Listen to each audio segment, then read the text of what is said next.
वक्रतुंड महाकाय सूर्यकोटि समप्रभ निर्विघ्नं कुरु मे देव सर्वकार्येषु सर्वदा। बोलो सूर्य भगवान की जय हो। आज आपको एक बोध कथा सुना रही हूँ। एक रात, एक बड़ी घनी अंधेरी रात में एक काफिला एक रेगिस्तानी सराय में जाकर ठहरा। उस काफिले के पास 100 ऊँट थे। उन्होंने ऊँट बांधे, खूंटियाँ गड़ाई, लेकिन आखिर में पाया कि एक ऊँट अनबंधा रह गया।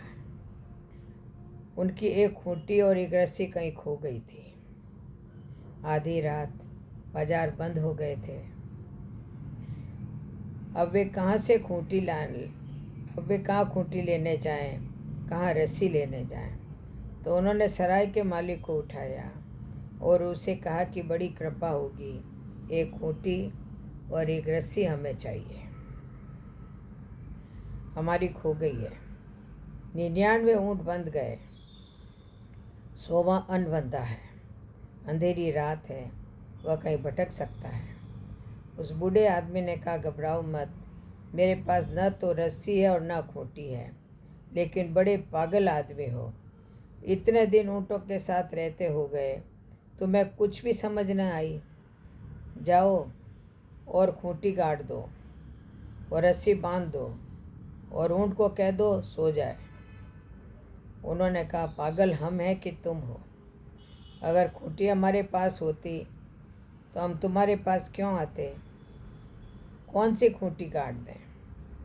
उस बूढ़े आदमी ने कहा, बड़े नासमझ हो, ऐसी खूंटियाँ भी गाड़ी जा सकती है जो न हो, और ऐसे ही रस्सियाँ भी बांधी जा सकती है जिनका कोई अस्तित्व न हो। तुम जाओ, सिर्फ खूंटी ठोकने का उपक्रम करो। अंधेरी रात है, आदमी धोखा खा जाता है। ऊँट का क्या विश्वास, ऊँट का क्या हिसाब।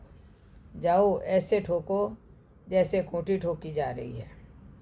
गले पर रस्सी बांधो जैसे कि रस्सी बांधी जाती है, और ऊँट से कहो कि सो जा। ऊँट सो जाएगा। अक्सर यहाँ मेहमान उतरते हैं, उनकी रस्सियाँ खो जाती है, और मैं इसीलिए तो रस्सियाँ खूंटियाँ रखता नहीं, उनके बिना ही काम चल जाता है। मजबूरी थी, उसकी बात पर विश्वास तो नहीं रह पड़ता था, लेकिन वे गए। उन्होंने गड्ढा खोदा, खूंटी ठोकी जो नहीं थी, सिर्फ आवाज़ हुई ठोकने की। ऊँट बैठ गया। खूंटी ठोकी जा रही थी। रोज़ रोज़ रात उसकी खूंटी ठुकती थी, वह बैठ गया। उसके गले में उन्होंने हाथ डाला, रस्सी बंधी। रस्सी खूंटी से बांध दी गई, रस्सी जो नई थी। ऊँट सो गया। वे बड़े हैरान हुए। एक बड़ी अद्भुत बात उनके हाथ लग गई। सो गए, सुबह उठे। सुबह जल्दी ही काफिला आगे बढ़ना था।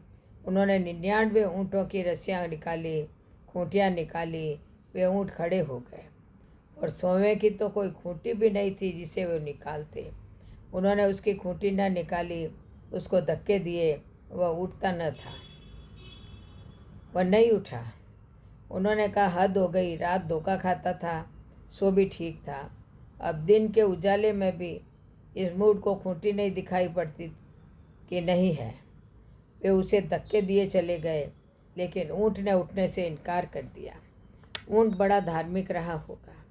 वे अंदर गए। उन्होंने उस बूढ़े आदमी को कहा कि कोई जादू कर दिया क्या? क्या कर दिया तुमने? उस ऊँट उठता नहीं है।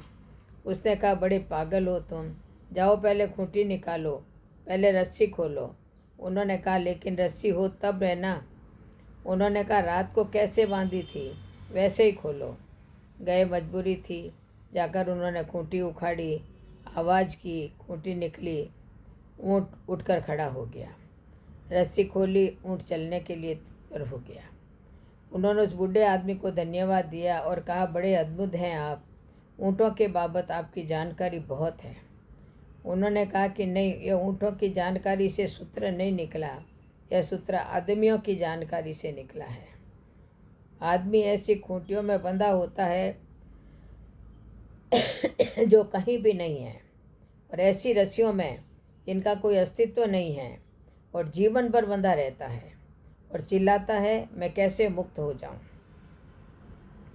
कैसे परमात्मा को पालूं, कैसे आत्मा को पालूं।